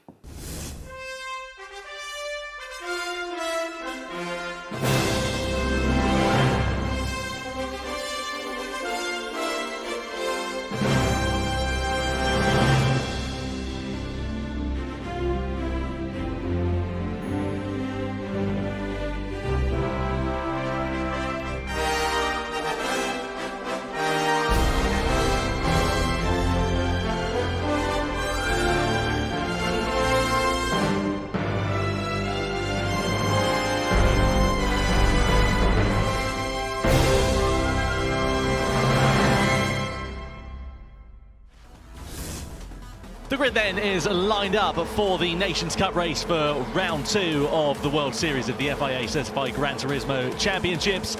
And here is how the competitors are on the grid. It's Tomoyuki Yamanaka who starts from pole position for Japan, with the Italian Valerio Gallo for company alongside him. Next up on the grid is Baptiste Beauvoir. The Frenchman will be hoping for a better run in round 2 compared to round number 1. He's got Lucas Bonelli, the Brazilian driver, for company. We just saw him doing great things in the Manufacturer Series. Next row of the grid is headed by Ryoto Kokubun, the Japanese driver, with his compatriot Takuma Miyazono for company alongside. Next row of the grid is Andrew Brooks in 7th position for Canada. And then 8th place is the Hungarian Patrick Blajan, who again featured very strongly in that first round about a month ago. Giorgio Mangano lines up P9 for Italy. And then next up on the grid, it is Adam Tapai, the second of our Hungarian drivers on the grid. Just outside the top 10 with the Spaniard Coque Lopez. Really tricky qualifying for him. He'll be hoping to move forward when the race gets underway, with Adriano Carranza for company alongside. And then the final row of the grid is Jose Serrano in 13th position for Spain. And 14th and last is Angel Inestrosa, a really difficult qualifying for him. Again, a very promising Manufacturer Series race. So 20 laps for our drivers. Tyre strategies to take into consideration here as well, with the soft and the medium compound of tyres available. What is going to happen when the lights go out and we get racing underway then here at Laguna Seca? So round 2 of the World Series for the 2021 FIA Certified Gran Turismo Championships is about to go green. Tomoyuki Yamanaka on pole position, Valerio Gallo for company alongside him. The revs are rising.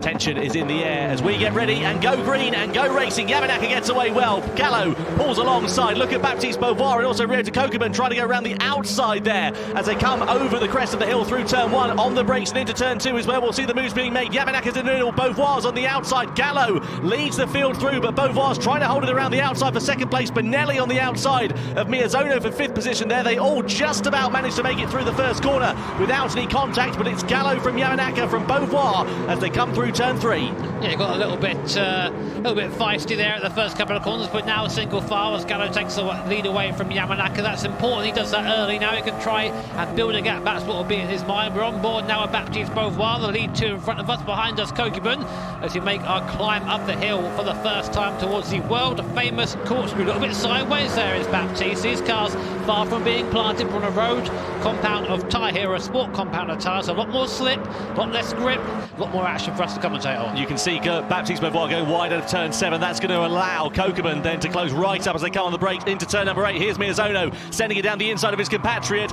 into the left-hander of turn 8, then down the hill into turn 8A as it's known, but Miyazono's not able to get ahead of Kokeman on this occasion. Now Benelli's coming into play as they come through Rainey's of turn number 9, really close indeed at the front as well, because Yamanaka is all over the back of Valerio Gallo through the right-hander. They're going to flick it left into turn 11 into the final corner. Gallo goes defensive. That's going to compromise his exit. Yamanaka's on the outside line there, but does he have the room to make a move? Not quite through there, but coming towards the end of lap 1, Gallo looking a bit on the back foot. Yeah, lap 1 of a 20 that race. Let us remind you, these guys going hard, going early. Right now it's Gallo and Yamanaka who are squabbling over the lead positions, both one there as well. Of course, going board now with Yamanaka, who was our pole sitter, but overtaken straight away. Gallo wide at T1 there. Yamanaka tries to sneak in underneath. Gallo's going to have the easier line, but over the gravel on the right. Picked up with the gravel nose right-hand side of his tyres now, so he's going to have a bit of a tricky time for his right-hander. He does nail, bunch up once again. Beauvoir now is on the back as well, so they're riding that curb on the left to try and have the easiest line possible into the right-hander, and Yamanaka in front slowing up Beauvoir. Nowhere to go there. Single file through there. Did you see the indicator there for Tomoyuki Yamanaka? I wonder whether that was an indication of it.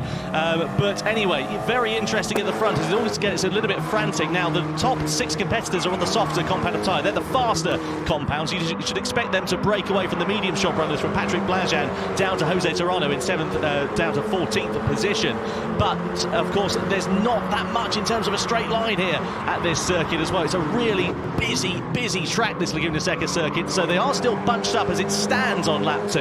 So far, but it's Gallo that leads the way. He's just about settled himself down now and isn't under any immediate threat from Yamanaka so far. And you say that, of course, but you always fancy Yamanaka to pull off a big old aggressive move. He's sort of known for that in our GT community. Here is Lucas Benelli, the first of our Brazilian drivers currently on the circuit. 6th place at the moment. Oh, looking for a bit of a look upside Miyazono, who gets all sorts of wrong coming into the right-hander.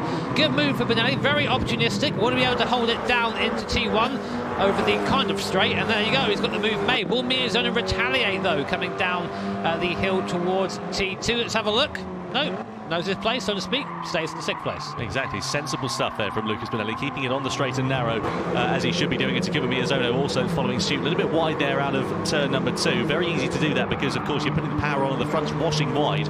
These sports tyres that the drivers are using, of course, do not offer the same levels of grip as the racing compound, so they're a little bit more slidey, and that's why you're seeing the cars move around a lot more. And it'll be interesting to see how that plays out later on in the race, especially as these tyres get warm, because there's a lot of movement and they're pretty fresh at the moment. Yeah, it's the quickest way to drive one of these cars if it's with a little bit of slip. You want to be sliding it a little bit through the corners, not a lot, but of course you have to. It's risk versus reward. You slide too much and you end up just cooking those tyres, as you say, Tom. So it's all about just knowing the car and knowing how much slip you can put into that tyre before it starts breaking away. As we now again look back from Valerio Gallo. Great view here and get an idea of just how deep this drop is down the course. Look at that elevation there, absolutely mad. It's like falling off a cliff every lap. But these guys, you know, some of the best drivers in the world, as I always like to say, and they expertly make their way through there. Here's Patrick Blajan, he's the lead of our medium runners. This is interesting, of course. So you'll see on the column there on the left-hand side, the S and the M, that's softer mediums, of course. And the mediums, these are the lead runners on the alternate strategy, so don't worry too much, they're not at the top there with the soft compound runners, but something to definitely keep an eye out on. Here's a replay of a start, by the way, Ron Bob with Kim and Zone. Let's see what happens here. I think it's just, yeah, a little bit slow to get away there. Look at Kokeman, great rocket start on the right, but nowhere ready to go. Yeah, good launch initially there from Kokeman on the right-hand side, as you said, but look at him there, trying to find his way through on the inside of Benelli. Here's Miyazaki down the inside of Benelli as well. All Constantine did it up there, didn't it? I think Benelli was a little bit late on the brakes, a bit unsighted with Miyazono coming up his inside as well. I mean, a little bit early on the brakes there. I think Miyazono just went, actually, no, I'm going to use you as a brake. And usually it's something that our stewards don't really like too much. We see they're still fighting here at the moment. But yeah, interesting start there. Somebody off in the background, sorry, at turn 3. I think that was Serrano getting it wrong going into that third corner. That's why he's a second off the back of Adam Tapai down in 14th position. So not ideal start there for Serrano. Difficult qualifying. And a shocker of a race start then as well. Yeah, it's not been really, this World Series has not really shown Serrano's talent, I don't think, so far, but here's what it is. It has to be that way. There are tyre strategies, nice and easy, 10 and 10 we think, but that probably is not what's going to happen. I'm sure we'll see people try and run a little bit longer on that softer compounder tyre. We have quite an intense tyre wear rate for this race. I think it's times 20 or something like that. I'll look at my document and tell you in a second, but the point being that these tyres really do fall off quite quickly. Pretty much every lap you have is a different adventure on that tyre. Yeah, absolutely right. So looking here at Tomoyuki Yamanaka, still keeping Valerio Gallo very honest, and you can see the top 6 have really broken away from Patrick Blajan, who's on the medium tyres in 7th position. Out of the final corner then of turn 11, over the crest of the hill they go. This is the longest straight on the circuit, and as you can see, it's really not straight at all, so there's not much in terms of a slipstream here at this track, but then again, these drivers are going to be sending it down into turn 2, you would imagine. I'm actually going to contradict myself a little bit there, because I was saying about the slipstream not being that effective, but Gallo doesn't have it, Yamanaka does, and he was really close as they went onto the brakes into T2. I tell you what, these Michelin tyres are having a bit of a hard time, and these cars get really worked hard by these crossbows. I was right, by the way. Very rare occasions. I'm going to enjoy it. It is times 20 tyre wear around here, so for every lap you do, it's 20 laps worth of wear on the tyre. So I think it's always very interesting to see how the race develops. Andrew Brooks at the moment. Someone else who we always say we expect good things from, but we never really seem to get them for some reason. Either something happens in a race, or maybe there's a mistake made somewhere. I think of pace, he's one of the fastest drivers in this field, but we don't really ever get to see that. Here's Adriano Carrazza. Tell you what, had a horrible time in round 1 in the Nations last time, and a horrible time in manufacturers just before. He's not had a good run of things today, Adriano. Let's see if he can improve as he come up towards the course. Before he's going to go for a look there, actually. Oh, Brooks has gone a little bit late on the brakes there. Just about made the apex. I'm impressed he got that there to the apex. I thought he was sailing off. He managed to hook it up, didn't he, as he came into the corner just over the curve, and that was, I think he's saving grace there, really, because it's so easy to just go a little bit deeper. When you can't see where the corner goes, how on earth do you judge your braking zone, especially when you're keeping an eye on your mirrors full of Adriano Carrazza? Skill. And a bit of luck. Yeah, skill and knowing when you're going, of course. These guys, this isn't their first lap round here, I tell you that. These guys will know the circuit back to front. They do all the circuits in GT Sport, numerous as they are. Again, we're still with Carrazza and Brooks. Carrazza really pressuring now the Canadian driver. We know how aggressive Carrazza is. He goes off through the white line there, actually take the move. He's on the inside, and there's a penalty here. Not surprising there. 0.5 a second penalty there, because he went outside of track limits to overtake. That's a big no-no. So whilst he is by on the circuit, he will have to concede that position when the 0.5 second penalty takes hold when we come up to the penalty zone. Yeah, just coming up to that penalty zone there as well, through turn 3. So he's going to drop back behind Andrew Brooks. He'll have to keep a watchful eye on his mirrors, because Giorgio Mangano, who's in 10th position, is not too far away, getting it really slidey through that right-hander then as well.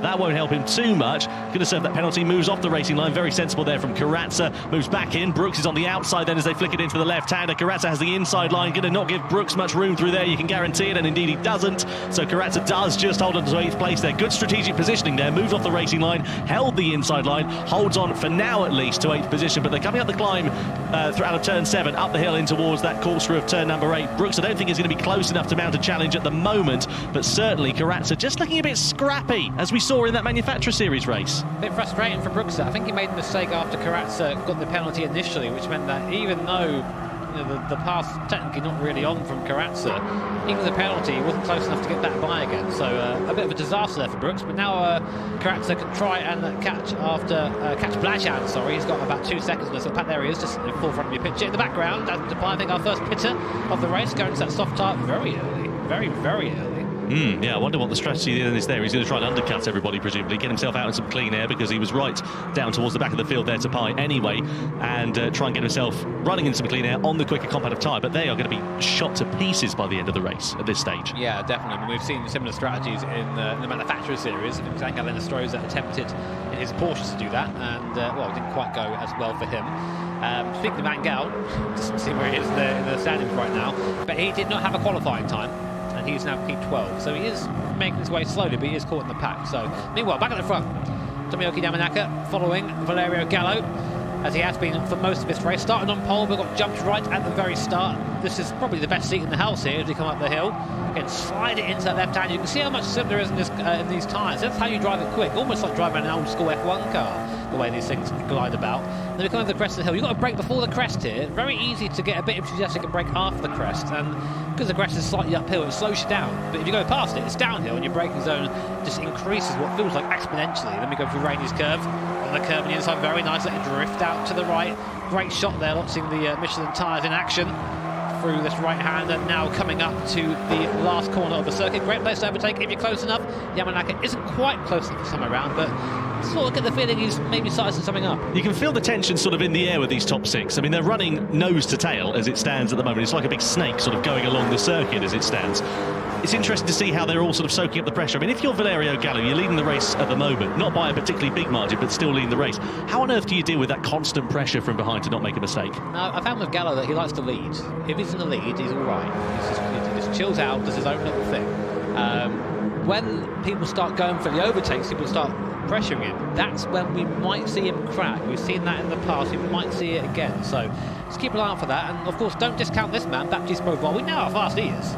Very fast is the Frenchman. Ninth in round one, I think, isn't really representative of what we expect from him.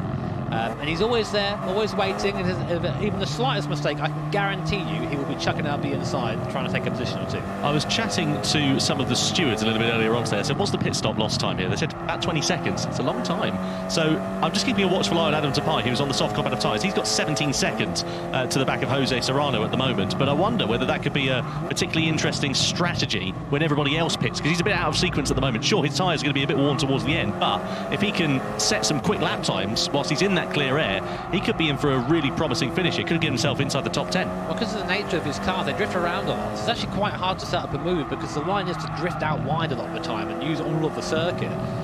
It's not easy to chuck it out the inside out. Here we go. So first to blink is Valerio Gallo. He comes into the pit lane for that medium compound tyre again.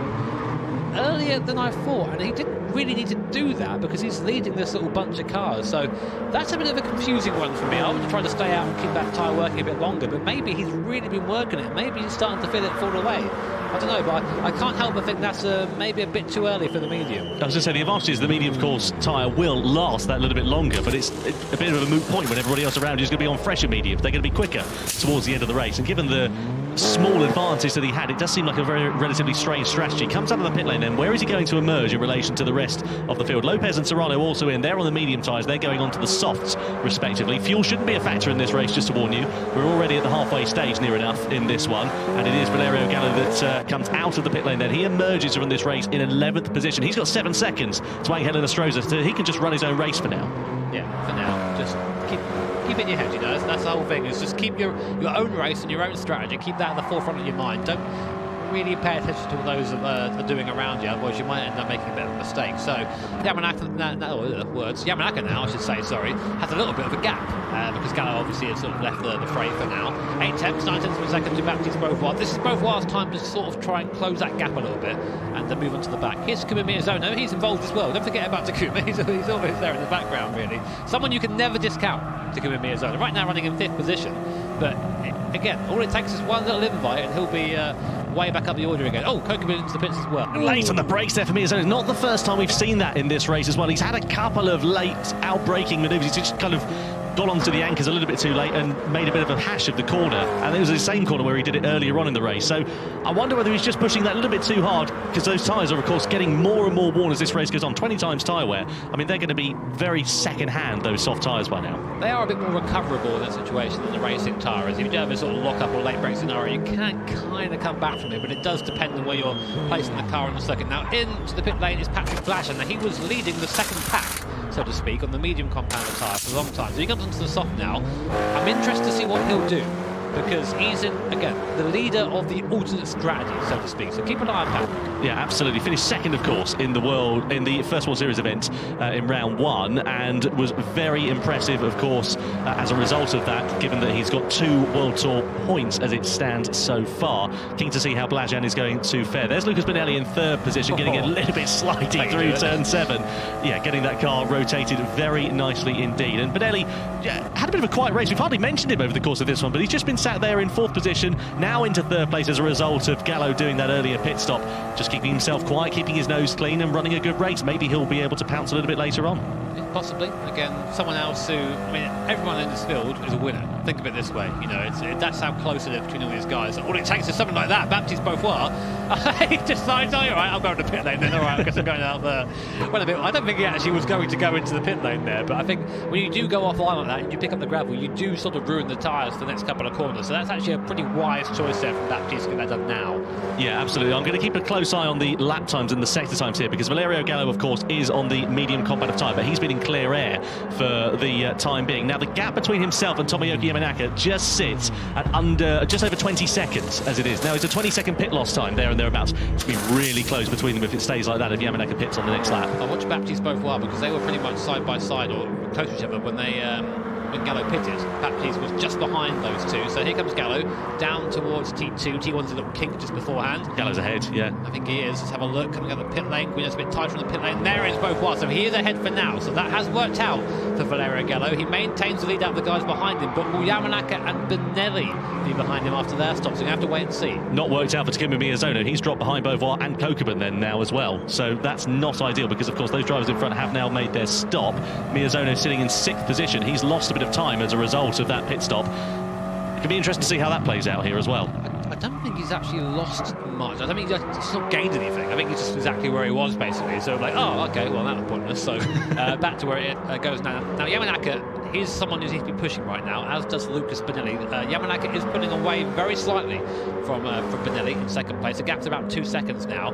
And then we go back, of course, to Valerio Gallo, who's now coming down to the caution break. Yamanaka in the pit lane. Let's see if Gallo has done enough with that undercut onto the medium tyre to try and get into the lead. Of course, those medium tyres are going to be very, very second-hand. Oh, I thought he was a bit tight going over the top. I thought he was. Is that a cut? No, probably not.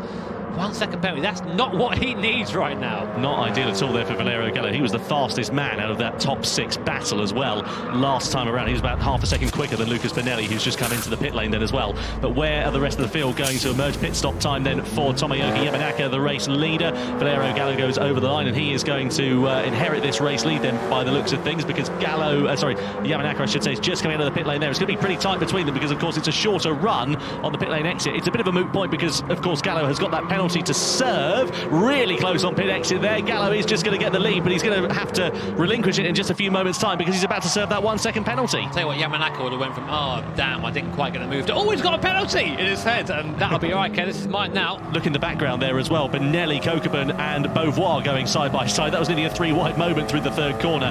Gallo's about to serve that penalty. That's going to allow Yamanaka to go through. Where's he go? Oh, that was messy. That was messy from Gallo. He didn't move off the racing line there, did he? I don't know if that's all right or not. That was quite rocky for me. We'll see what the stewards say, but that was a little bit naughty, I think, from Valerio Gallo. Yamanaka, I think, might be thinking the same thing on board, but that's not for us to decide, thankfully. We'll go on board with Yamanaka, who will have the fresher tyre. At least he'll know that at this point. I'm thinking, well, you know what, even if that's happened, my tyre's going to be better towards the end. Let's just wait, bide your time. I'm not under pressure right now from Baptiste Beauvoir, who's behind me. I've got a guy in front of me with worse tyres than me. All I've got to do is be nice and chill, and Gallo getting a bit sideways coming out of the rainy curve there, just about gathering it back up again as we come now into the second to last corner, into the hairpin. Yamanaka's got a bit of a run here, not quite close enough this time.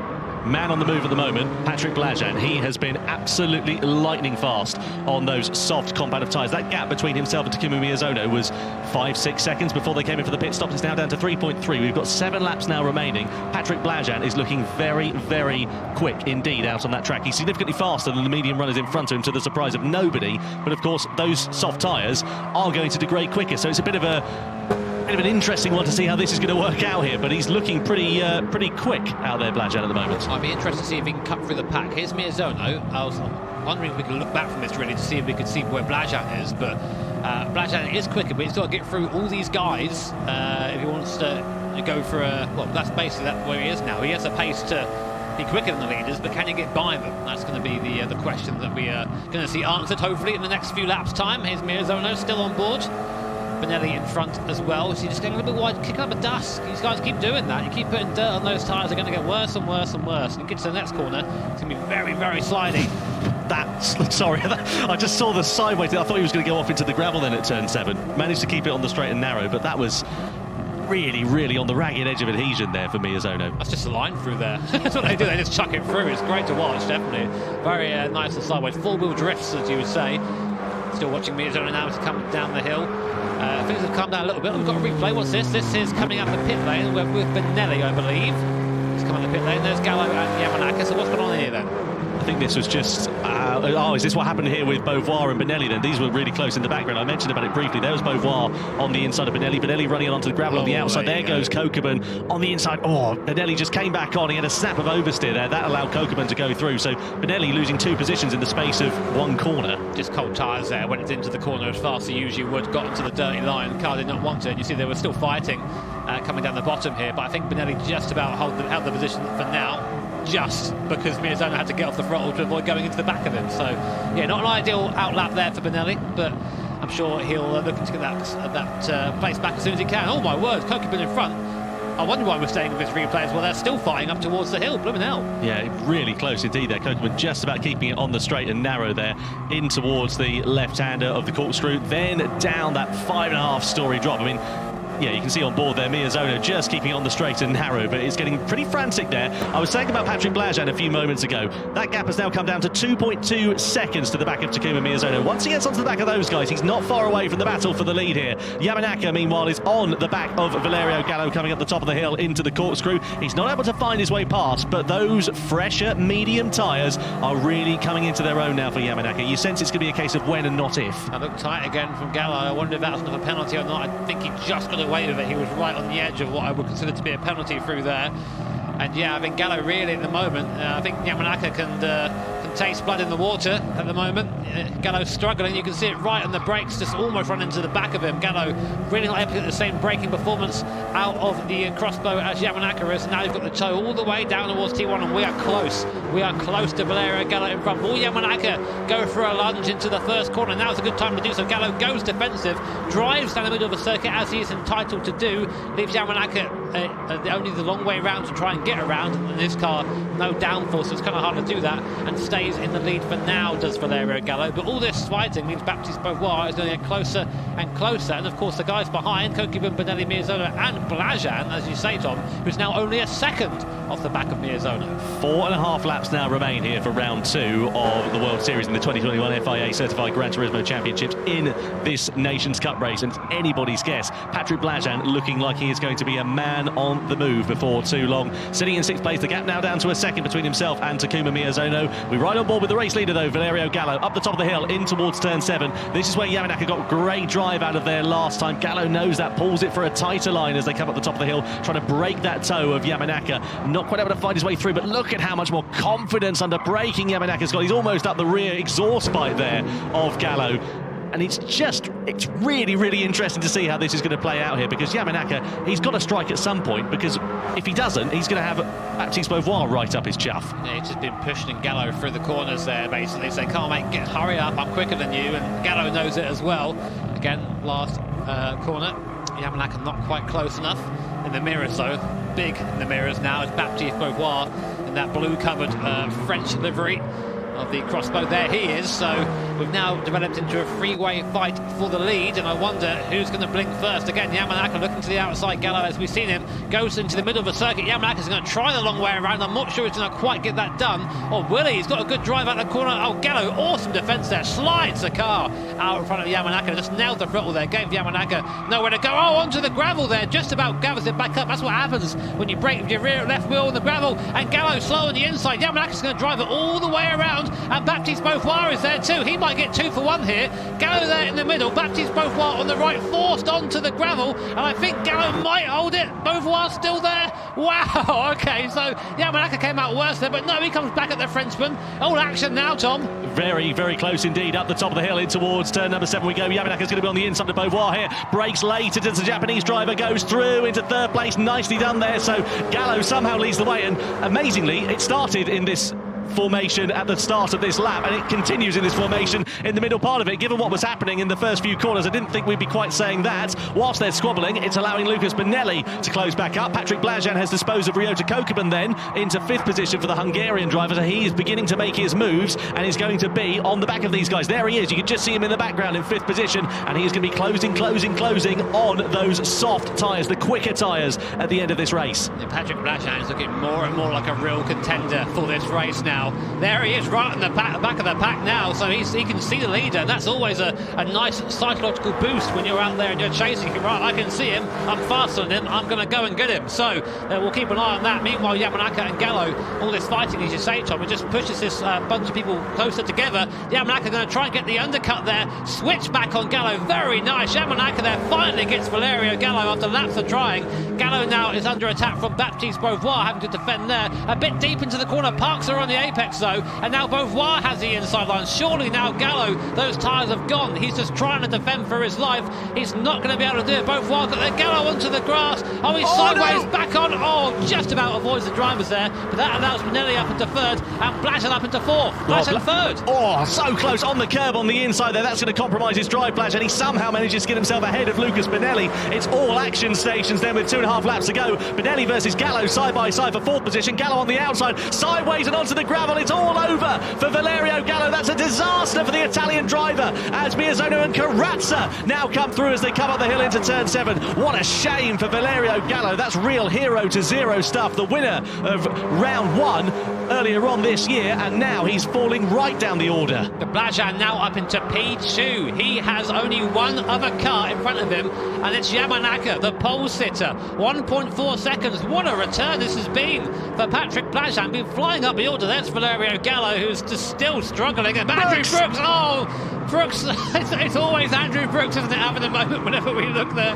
Bless him. But the man I'm more interested in is a Hungarian. He's already gained 3 tenths on Yamanaka just from the last time we looked at him. I think he can win this race, Tom. I think he's got this one absolutely sewn up, to be honest with you, because he's got more grip underneath him, he's got more pace, he's got a little bit of clean air in front of him as it stands now, and I'm really, really rooting for Patrick Blajan here because he's had such a shocker over the last couple of years. He's always been a guy who's been there and thereabouts, but we've seen him at World Tour events in previous years, and he just sort of falls to pieces, really. But now, at the moment, he seems to just be enjoying himself out there, driving as good as we've ever seen Paddy Blajan. I think a renewed Blajan, I think, is what we have here. It's a reminder, of course, in the round 1, he actually came 2nd as well, so he's a real contender this year in the World Series and Nations Cup, and someone, I think, who's about time for it to come good. He's not quite there yet, though. 9 tenths per second to Yamanaka, and we know Yamanaka's going to be defending with his life. We know exactly his driving style, so looking forward to seeing fireworks when he catches. Here's Carazza, the two Brazilians together on track. He's also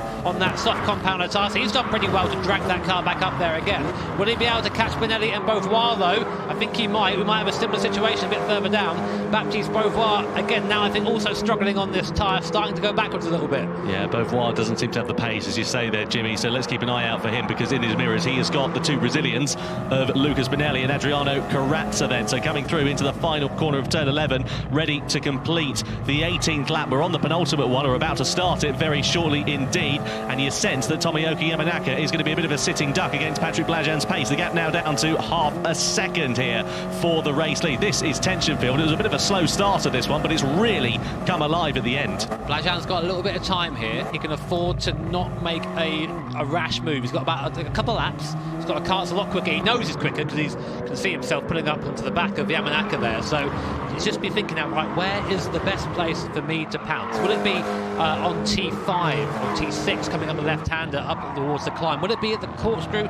Will it be at the last corner? Let's see here. Through It's coming up to the end now of the first sector. Blažan gaining. He's not quite close enough here. He won't have a move, I don't think, into T6 at the top there. So we'll keep an eye in the background. Benelli gets by, Benelli defending from Karatsa, but I think again it's a little bit futile because Karatsa's got that pace there, but Benelli's not going to be giving up fourth easy. Yeah, Karatsa's got the soft compound tyre on, so he's got a lot more grip underneath him. Look in the forefront of his shot there as well. Blažan is all over the back of Tomoyuki Yamanaka as they come up the top of the hill into the corkscrew. Not able to make a move there, is he? I don't think so. Very close indeed between them, but Yamanaka is really going to be on the defensive here. Is there anything he can do to hold the charge of Patrick Blažan? I wouldn't imagine he'll sort it in the final sector of this lap. I would imagine it'll probably be over the timing line and down towards turn number 2, but never discount anything from Blažan. We know he can really get his elbows out. You can just see in the background there the two Brazilians, Benelli and Karatsa, going bumper to bumper, wheel to wheel almost, as Karatsa gets himself ahead. Here comes Blažan down the inside for the race lead, side by side in the final corner, and Patrick Blažan takes the lead at the end of the penultimate lap for round 2 of the World Series. They're side by side still as they come over the timing line. Then Yamanaka's on the right, Blažan's on the left. They're going to come down in towards the second corner. Blažan's going to have the inside line and more grip under braking, and he has the race lead. Nice clean racing from both of our drivers there. I think Yamanaka kind of gave that one away. He didn't defend into the last corner, which I was very surprised by, because that is, a prime overtaking spot, and you don't have to invite Paddy Blažan twice, do you? He was straight up the inside, up into the lead, and now it should be a case of just drive away now. Ignore your mirrors, Patrick. You've got the faster car, you've got the better tyres. You should be able to have this one in the bag, but we'll see. Yamanaka, we know, it's very quick and very aggressive. If he even smells an opportunity, he will be on it.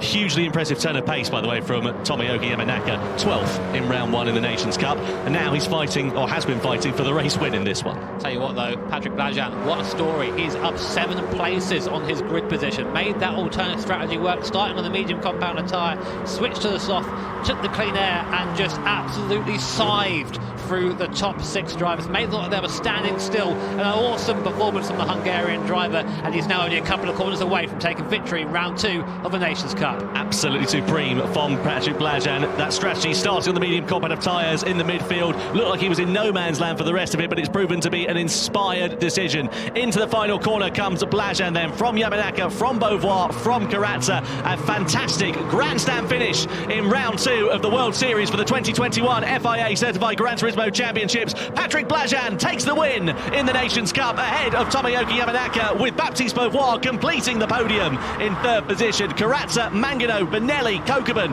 Angelina Stroza up in 8th place. Great from him considering where he started, ahead of Brooks and Miyazono completing the top 10. What a story that race turned out to be. Well, let's take a look then, shall we, at the results from that Nations Cup race. So, Patrick Blažan takes the spoils in round 2 of the Nations Cup ahead of Tomoyuki Yamanaka and Baptiste Beauvoir. They are the 3 drivers who claim their 3 points. Great drive from all of those guys inside the top 10. Brilliant as well from Angelina Stroza in 8th place. Made 6 positions from where he started. Yeah, good start for him, but what happened to Valerio Gallo? P14 after such a strong round 1. There are your point rankings. Patrick Blažan there, the win, actually takes the lead. 5 points to Valerio Gallo's 3, and Yamanaka with a very strong round 2 moves up into 3rd position. Oh, thank you so much. And what a fantastic race from Patrick Blažan from Hungary. So I'm delighted to say he joins me on the line now. Patrick, what an incredible performance. You came from 8th on the grid all the way to the win. How are you feeling after that? You must be pretty happy with yourself. Oh, thank you very much. It was a really exciting race. I'm really happy by how it's gone. It was a tough battle with Yamanaka, but he was really fair and left the door open and let me pass. Tell us a little bit about your tyre strategy and how that kind of played its part. I started on the mediums, and I wanted to maintain the pace on the mediums and let every other guys pass who's on softs, but surprisingly there was no one on soft tires behind me. So I saw Valerio pitted on lap 9, so I was like, yeah, maybe it can last for 11 laps, so that's why I chose to do it. Well, it obviously paid off, and now you're at the top of the Nations Cup standings. Yeah, I didn't expect that because the tires lasted longer than I expected, and yeah, I'm really happy. Well, congratulations. Supreme strategy there. And we're also joined on the line by our second place finisher, Japan's Tomoaki Yamanaka. Tomoaki, how are you feeling after that? You were so close to winning. いや、そうですね。ポールポジション取れたのはすごく自分の中で意外だったんですけど、レースが始まっていると実際ペースも良くて、かなり勝てるチャンスあるんじゃないかなって思ってたんですけど、ただバレリオ選手にちょっと引っかかってしまったのが、大きくロスタイムになってしまって、最後、パトリック選手に抜かれてしまったので、とても惜しいレースだったんですけど、またでもこうして2位に戻ってくることができて非常に嬉しいです。There was a lot of fighting going on behind you. Were you even aware of what was going on? 後ろでバトルが起きてたのは実はあまり知らなくて、パトリック選手が上がってきたのはボードを見ながら分かってはいたんですけど、まさか抜かれるところまでなんていうんですかね、8位からだったので、そこはちょっと予想外でしたね。I think it was unexpected for everyone, but Tomoaki, you did so well. It's such a shame. You were so very, very close. But, you know, it's so great to chat to you. And obviously, of course, better luck next time. Right, let's get some reactions from Tom and Jimmy on how that Nations Cup race went down. Wow, that doesn't get much better than that, does it, in the Nations Cup race? Yeah, but slow burner, then suddenly it all just exploded at the end. I mean, a lot of time for that sort of race. Yeah, I really enjoyed that. Let's take a look at some highlights, shall we, from round 2 of the Nations Cup. Away from the lights, Tomoaki Yamanaka was on pole position, but it was Valerio Gallo, the Italian, who got the lead over the brow of the hill through turn 1 and on the brakes in towards turn 2. It was the Italian who was in front, but it didn't stay that way for long. Tomoaki Yamanaka tried to challenge. Yeah, we'll skip forward quite a bit in the race now, and this is where Gallo started to really struggle on his tyres, really starting to get loose and just lose ground to the cars around him. And it became a three-way scrap for the lead. Yamanaka, Baptiste Beauvoir and Valerio Gallo all fighting hard to try and get into that first position. Yeah, don't forget, of course, Gallo changed over onto those medium tyres early on, and his tyres were shot towards the end of this race. And you can see there, Yamanaka going for the outside line down in towards turn number 2, but got the switchback on the inside as Gallo ran it too deep into that corner, got himself into the lead, and this is where the race became a little bit more tricky for Gallo, running it wide out of turn 3, back onto the circuit. It was a hell of a save, but it cost him time, and then it all went wrong at the next corner. Yeah, just got dirt on his tyres, and at that point the tyres are pretty much useless. Turns in, nothing happens, just slides out, and then he collects. I think that's Cokeby on the way through as well. But here was the pass for lead. Patrick Blajan, an awesome drive through the field, getting Yamanaka just on the last corner on the penultimate lap. But it wasn't quite over. Yamanaka did try and come back at him coming over the brow of the hill here, but Patrick Blajan on the better soft tyre. More grip, more braking capability, just managed to hold on to the inside, and that was that. Fantastic drive from Patrick Blajan as well. Great from Tomoaki Yamanaka to really stick it to the Hungarian driver. Tried as hard as he could, but it just wasn't quite enough to fault Patrick Blajan, and a dominant win in the second round of the Nations Cup for World Series 2.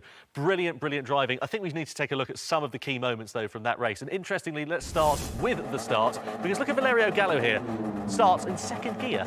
Yeah, really interesting strategy here, because these cars are manual in real life. So that little gear change, that time between gears for Yamanaka just slowed him up and gave Gallo the run. I would never have thought to start this car in second gear, but that's what you get from trying. Here's more of Gallo, sort of his demise, so to speak. Started with that, then went flying off the course here at T6, T7, just trying to gather the car back up again. Nearly got into a massive crash in Miyazono, and at this point the tyres just ruined. He pitted far too early, worn them out, and he had no response to anyone around him, and ended up finishing way off the back of the field. Yeah, very disappointing end to the race there for Valerio Gallo. I mean, he'll be disappointed with that. Somebody who'll be elated, though, Patrick Blajan. Oh, good old Paddy B. What a race it was from him. Let's take a look, shall we, at his race. Away from the lights, he was quite far down the order, but he started on the medium tyre, changed over onto the softs a bit later than everybody else, and then just carved his way through the field. Yeah, he was the leader of the alternate strategy, and having this soft tyre at the end just meant that anybody else around him on the medium compound tyre just had no response. He did really well here to avoid Valerio Gallo and sort of the gaggle of cars that were congregating at the bottom of the circuit, and just very carefully and methodically, as he always does, makes his way up through the field,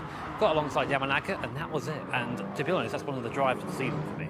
Phenomenal stuff from Patrick Blajan. Very well-deserved victory for round 2 of the World Series for the FIA Certified Gran Turismo Championships. Let's take a look, shall we, at the standings, though, from that race. You can see Patrick Blajan sits at the top of the pile from Valerio Gallo, despite non-scoring that one. He still somehow holds on to second, just ahead of Tomoaki Yamanaka. Lopez and Beauvoir also on the points board there. So really interesting as we get into the latter stages of the FIA Certified Gran Turismo Championships. What another incredible day of racing. We've had some star performances, so let's begin celebrating them by joining Tom for the Manufacturers Series Podium ceremony. Yeah, thanks very much indeed, Julia. Then first up, it's the podium for the Manufacturer Series. In third place, it is Team Mercedes-Benz and their driver, Luca Spinelli.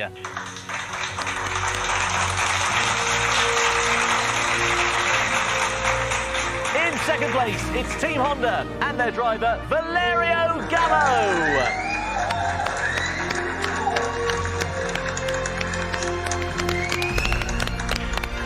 And the winner of round 2 of the World Series for the FIA certified Gran Turismo Championships in the Manufacturer Series is Team Subaru and their driver, Takuma Miyazono.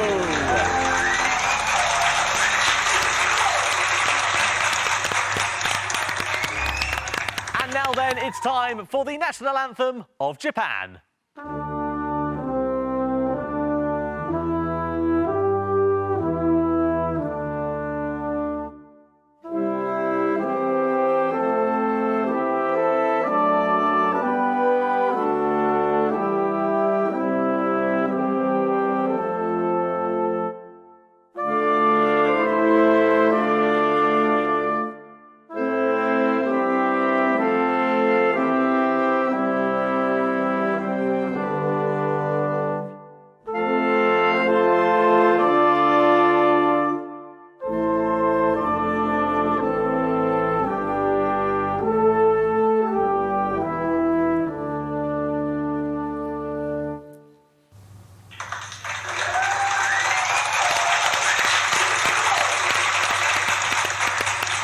Fantastic, very well deserved. We'll be over for the Nations Cup podium in just a moment, but before that, we'd like everyone who's watching to help us out a little bit in choosing our Michelin Driver of the Day.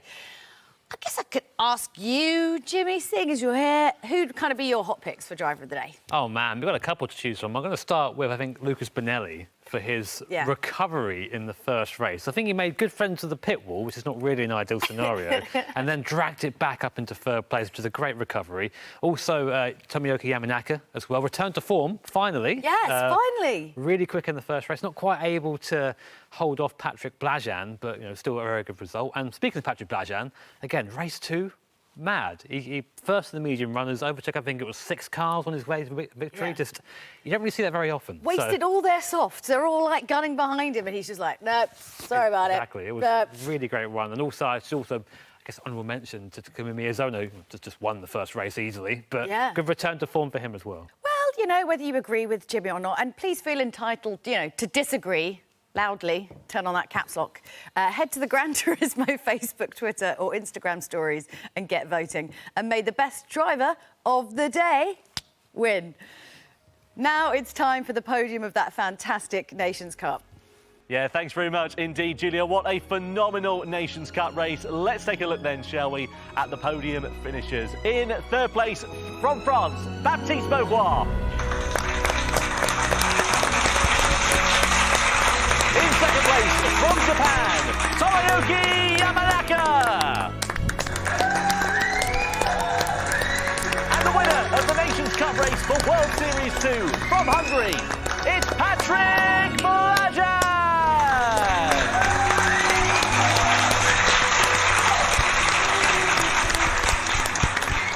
And now your respect, please, for the national anthem of Hungary.